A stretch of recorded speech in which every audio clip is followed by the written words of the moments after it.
Welcome back to another episode of the final episode of Super J Recap. We are at the finals of the tournament. I'm joined once again by a very special guest.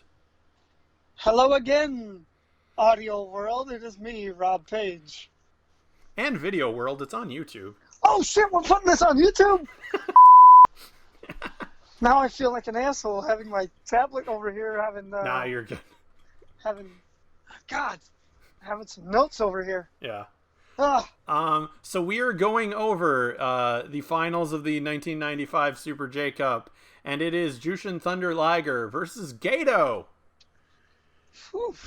Yeah. Gedo again was representing War. Liger was representing New Japan Pro Wrestling.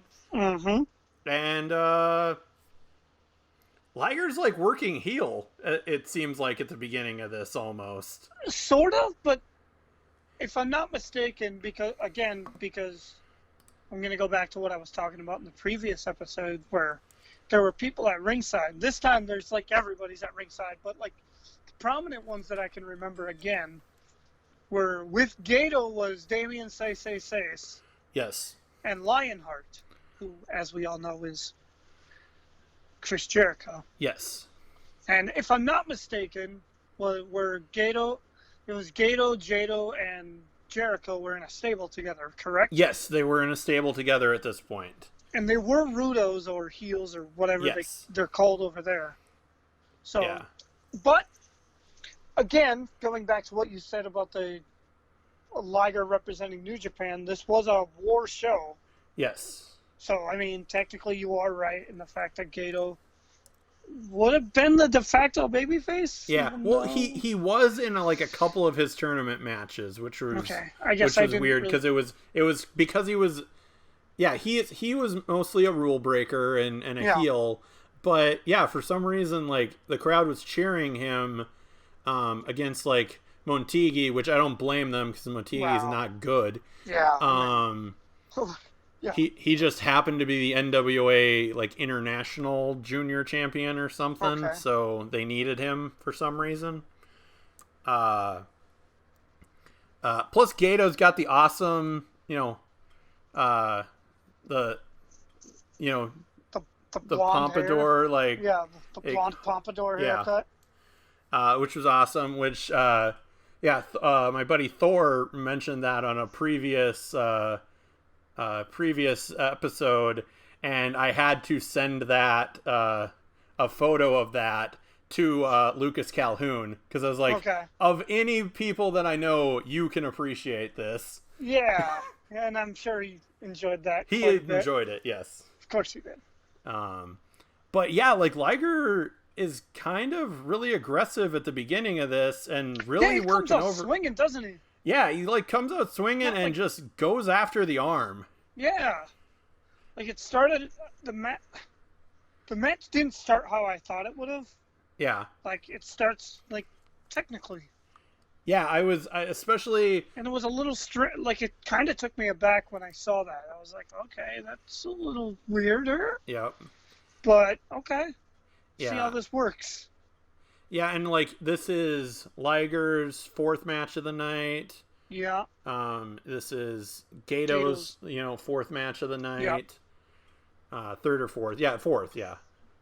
Because quarter or first round, quarterfinal, semis. No, yeah. it was Liger's third match because he had the bye in the first round That's right, he had the bye in the because first he was round. in the finals Yep. last year. So Yeah. this was only Liger's third match, so he was Okay. fresher, obviously. Yeah.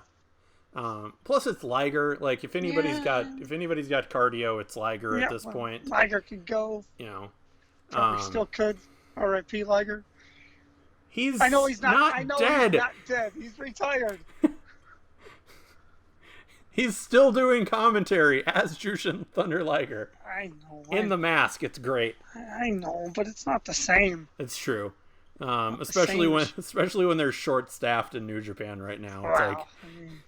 It's like you could still get in there, but that's a digression We're for getting later. off topic here. But yeah, like Tombstone by Liger, and Yep. he goes for like a chicken wing, And this is when you realize that, okay, Liger's been kind of a prick so far, but Gedo's definitely the heel because he just low blows him. Yeah. And then it's like, okay, then Gedo takes over, hits a corner moonsault to the outside. Power bomb, diving headbutt, and goes for his like double chicken wing. Yep. Which is what was winning him matches earlier in the tournament. Mm-hmm. But Liger gets to the ropes. Yep. So it was, that's. Go ahead, Rob.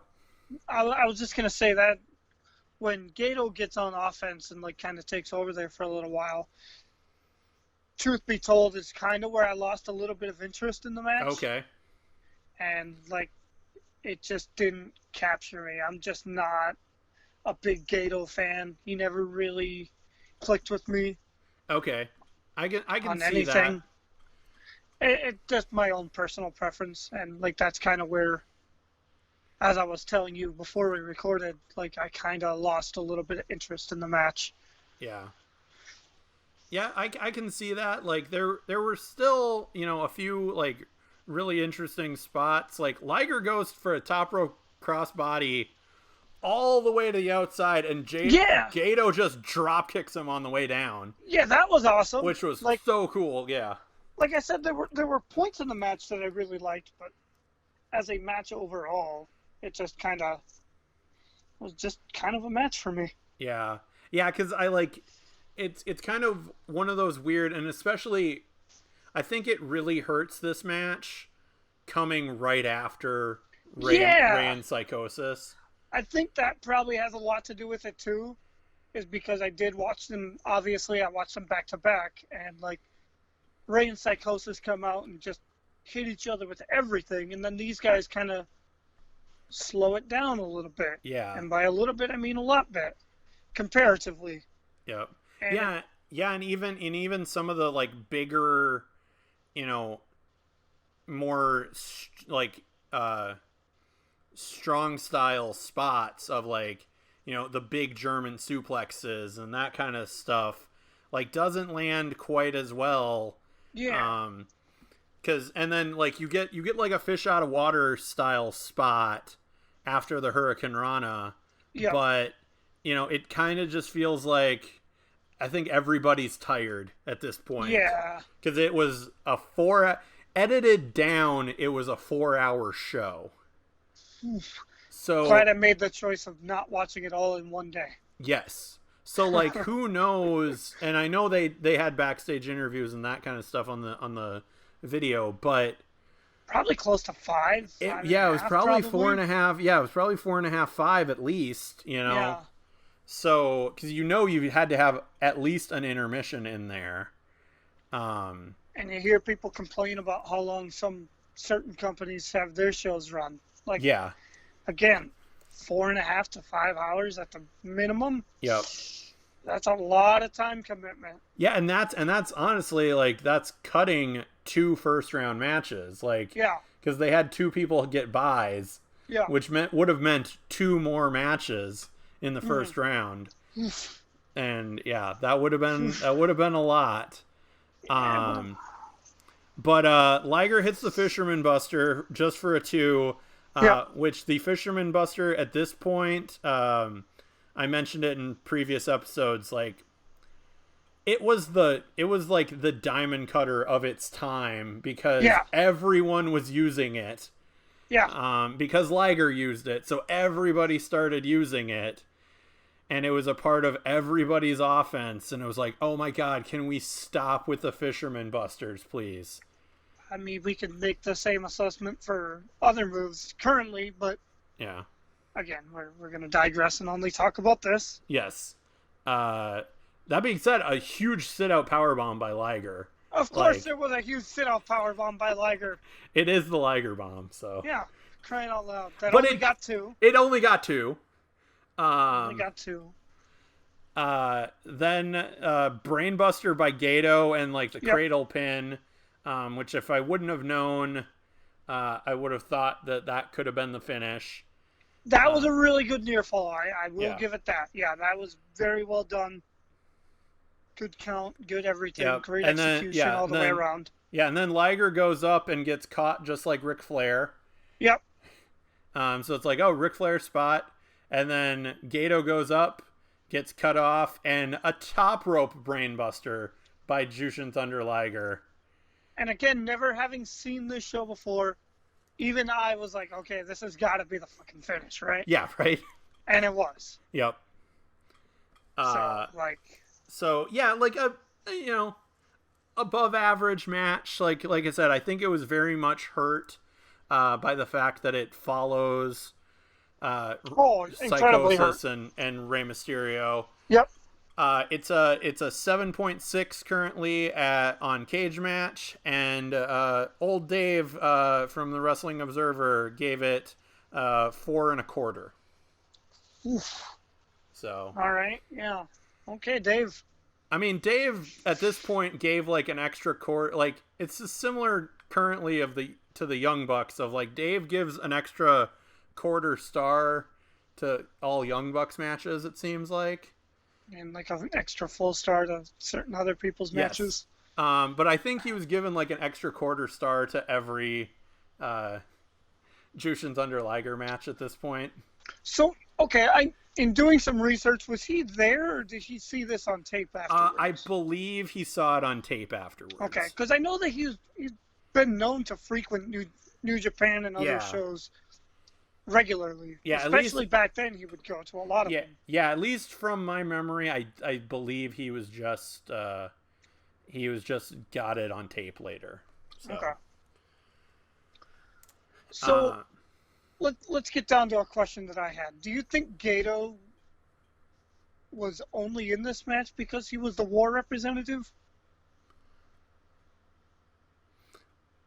Not that he was the only War representative, but do you think wasn't he Office at this time too? No, he wasn't Office because Ultimo booked this tournament. Oh shit! Then what the wasn't it Ultimo? Anyway, unless Ultimo being Ultimo was like, oh no, I don't want.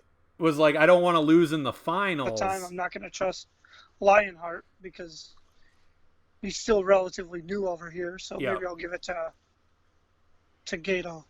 Yeah. You kind of have to wonder. I mean, because like Gato's not a bad wrestler by any means, but there are the guys. I don't know if he would have been. I don't want to go and fantasy rebook this, but he's just not the one that I would have picked. Yeah, because let me look at the. So yeah, on that side of the brackets. Yeah, let me pull up my bracket over here too. I mean, because you didn't want another. You didn't want Wild Pegasus going back. Yeah, you didn't want the same finals again. Yeah. So I mean. And then your other option, really, on that side is Dos Caras. Yeah, to Nakajima, no to El Samurai. Yeah.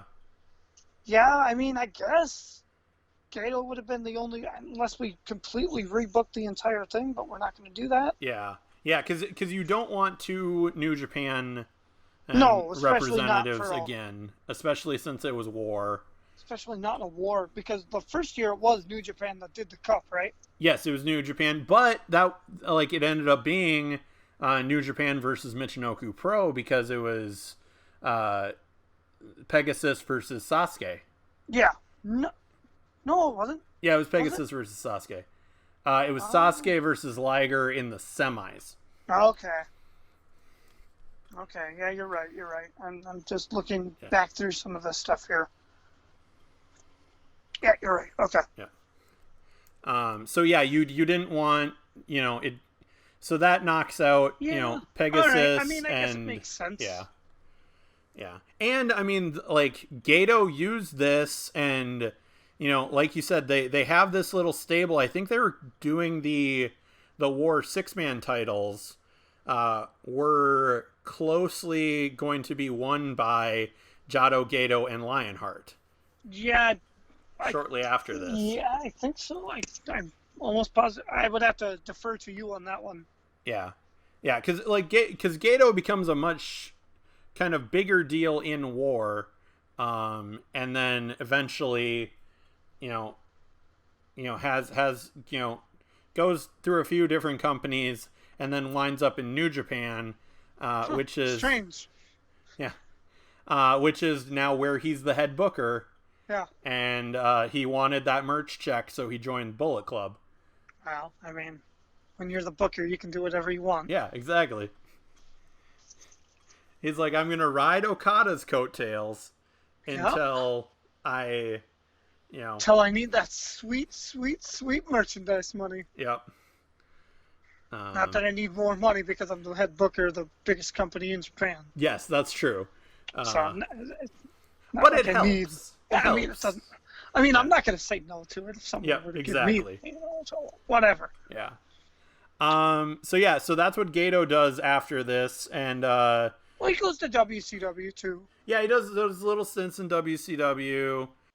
Has a match with stablemate Chris Jericho at a pay-per-view. Yes, at Halloween Havoc. Yeah. Not even a full year later. Nope. Yeah, 97. So 96. No, it's 97, isn't it? Are you sure? Because I don't know. Well, I just remember the beginning of that show was like, I'm gonna look it up here because I like Gedo. Yeah. Like to be. Was it 96? Now you've got me second guessing. I don't remember anymore. I thought it was 96, but you could be right. I'm second. No, it's Jericho and 6. You're right. It is 97. Okay. Yeah, because the 97 starts out amazing. Like, I'll pull it up right here. This actually doesn't start out that amazing. That match isn't until the third match, by the way. The one that everybody thinks is the opener. Oh, no. Because the opener is Yuji Nagata versus Ultimo Dragon. Yeah. Second match is Jericho versus Gedo. And then... It's not that good. It's not great, but then the third match makes up for it because it's Rey Mysterio versus Eddie Guerrero. Yes. But then it slowly goes really downhill. Wow. Yeah, we're getting off track. But yeah, we're off track again. We're off track. We're still talking about the J Cup 95, not WC. We could literally start a whole other podcast for WCW. And we have at points. Well, it just hasn't lasted. Yeah, it just hasn't lasted. I blame you. It's mostly my fault. I don't. Yeah. So yeah, Rob. Overall thoughts actually of the 95 Cup in total since we were at the finals, since you watched the whole show. Again, I think we covered this a little bit in our last one. Just the talent that's involved in this show. It's from start to bottom. Yeah. Like, I honestly had no idea that Sho Funaki was in this show. Yeah, neither did I. Until I was going through it, and it's like, Funaki? Like, holy, wait, what? Indeed, guy? Yeah. I got the SmackDown #1 announcer, Sho Funaki? Yeah. And I'm like, holy shit, it is. And like, just the amount of great talent that's on this show can't be understated at all. Yeah. Enough. Well, and like I in going through it, and we mentioned it earlier that Otani versus Mochizuki match, like it made me a fan of both guys. Yeah. And like the fact that Mochizuki spends kind of the most of his career from 2000 on in Dragon Gate. It's like, oh, cool, a really cool guy to watch in Dragon Gate. Among the multiples of really cool guys to watch in Dragon Gate. But yeah, you get, because like I almost go, almost beat for beat of like the 94 Cup and the 95 Cup are much both talent in both of those shows. Yeah, both so stacked, but stacked in different ways. Like I was talking with King earlier, and like the fact that you have so many different styles in this one, like you have you know, Damien Dos Caras and Damien doing the current Lucha Libre styles, and Dos Caras doing the previous era Lucha style. You have Jericho doing kind of like an American, Japanese, Mexican style hybrid. Yep. Same with Ultimo Dragon doing a Japanese Mexican hybrid style. Yep. It's just so good. Yeah, and then you've got like Otani and Mochizuki who are just beating the crap out of people. And Wild Pegasus and doing doing Stampede and Stampede and like just so many different styles represented in this show is just unreal. Yeah, and then even like Grand Naniwa who kind of like a little bit of a comedy style going in there a little bit. Yeah, so it's like it was such a diverse lineup, but still so good. Like that's the thing with the 94 Cup is like it's a really stacked style, but they're kind of all the same style though. All Japanese junior heavyweight style, like strong style guys. Like there's a couple differences, and like if we're gonna go back to the 94 one, there's Dean Malenko who does more of like a catch style, more mat based. Yep. Yeah. And then you've got like Taka and Sasuke who are bringing in the high flying. Then you got Hayabusa doing a little bit of a kind of like a weird hybrid hardcore slash Japanese style. Then you have Black Tiger, obviously. Yep. But I mean, like it's just so nuts. Yeah. Like I'm so such a good show. Yeah, I'm so glad I went through this again, and that I'm bringing people on who, you know, haven't watched as much, and kind of exposing them to, you know, these different people so far. Yeah, like I had admittedly, I don't watch a ton of Japanese wrestling. So like honestly, this is the first time that I really got to see Grand Ninimwa. Okay. It was the first time I got to see him, and I was very entertained by his style. I haven't seen a ton of Funaki from Japan, to be honest. Yeah. So, like, that was kind of interesting to see. Yeah, because this is before the WWF run. Obviously. It's like 3 years prior to his WWF stuff. So, like, it was a fun show. I really appreciate you being like, "Hey, Rob, want to be part of this?" Yep. Because it opened my eyes up a little bit. Yeah, for sure. I'm glad you enjoyed it. So, what's your next project going to be, Kyle? And I'm super pumped for that. So make sure to subscribe on the YouTube channel and all that for that. Rob, what are your social media plugs? You can follow me on Twitter and Instagram at Referee Rob Page. Hit me up on Facebook at Rob Page. Again, don't come anywhere near my store. Please. I'm begging you. Look in my eyes. I am dead inside right now. Do not come to my store. Just give him a break, you know. All right. But if you do come, buy me White Claws, please. But they're such healthy store. Why do you have White Claws? We have a liquor store. That's true, you do. So hipsters need White Claws, bro. Please. I mean, if hipsters didn't drink them, who else would? 30-year-old guys going through midlife crises. Touche. Yeah. Yeah. All right. Thanks everybody for watching this. Bye. Bye.